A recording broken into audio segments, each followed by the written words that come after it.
Back in the 80s, my friends were in New Orleans working on a movie. She and her husband had rented a furnished 150-year-old house in the Garden District. I went down to visit them during Jazz Festival. The house was huge and I had my own bedroom with 14 feet ceilings and a balcony that you accessed through unique windows I have only seen in New Orleans houses. Closed, the window looks like a French door, but the entire window can be raised and disappears into the upper wall, and then you can walk through the window opening out onto the balcony. It was a muggy night and I had all the windows open the first night I slept there.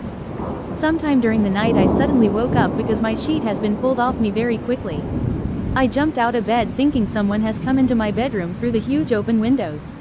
I could see enough in the dark room to see no one is in the room, and after a few minutes of staring out the windows and seeing no one, I realized that what just happened did not warrant me waking up my friends to alert them of a possible intruder in the house. So I closed all the windows and go back to bed. It take me a while to fall asleep, but I do, and again I am wakened up by my sheet being pulled off me. This time I am really freaked out and don't care that my friends are sleeping. I wake to them up and tell them what has happened.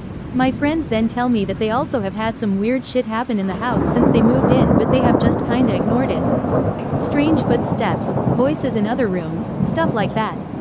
No sheets getting pulled off them though. It's about 4 a.m. now and no way I am going back to bed. We all decide to go to Café du Monde for coffee and just start the day extra early. It was Saturday morning and we were going to the Jazz Fest later in the day. At the Jazz Fest there is an arts and crafts area where you can buy lots of local artist craft. We come upon a booth where a woman is selling very unique tables inlaid with handmade ceramic tiles. We noticed her wares right away because there was an inlaid tile coffee table in the house my friends are renting that looks just like the tables this woman is selling. We start chatting up the women and tell her about the funny coincidence that one of these coffee tables is in this rental house we are in. She asks where the house is and we tell her. She tells us she grew up in that house and that was one of the first inlaid tables she ever made.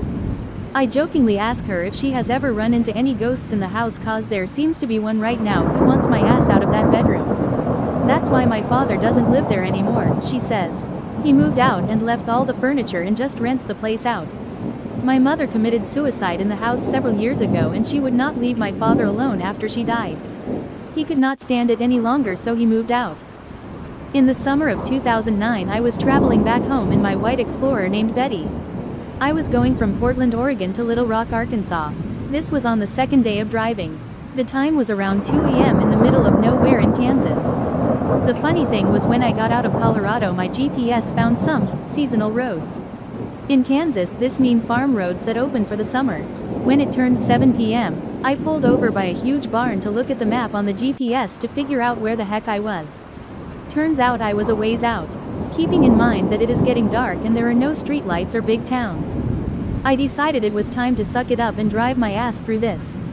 I had been driving since 6 a.m., which started in Utah. I had spent the night at a truck stop. I was so tired driving through fields and small towns that only had a house and post office. Dark came and around 10:30 p.m. I found this truck stop in the middle of this little town. A few truckers has set up sleep there for the night. I filled my truck with gas and drove around back. As I parked, one of the truckers shined a spotlight at me. I could see the two talking.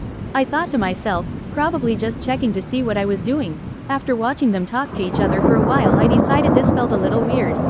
I turned on my truck and got my ass out of there.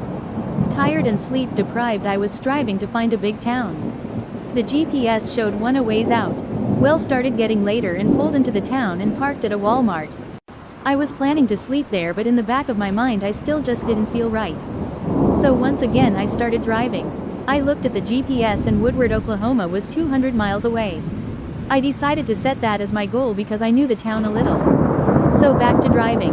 I was still on farm roads. It was so dark I couldn't see what was on the sides of me or what was beyond my headlights, let alone behind me. I was doing about 70 miles per hour when I see this huge truck coming up on me. Well, I'm doing 70 on a farm road. WTF is this guy doing? So he catches up, looked like one of the truckers way back at that one place. He gets right on my tail for about 2 miles. Then he starts to go into the other lane. I slowed down to get him past me. Little did I expect when I slowed down he slowed down beside me. I didn't know WTF to do. We were almost at a complete stop, then I decided to push it to the floor. To add, this truck was so goddamn scary. It was a truck used to carry livestock to slaughterhouses. Lights everywhere on it, lit the whole road up.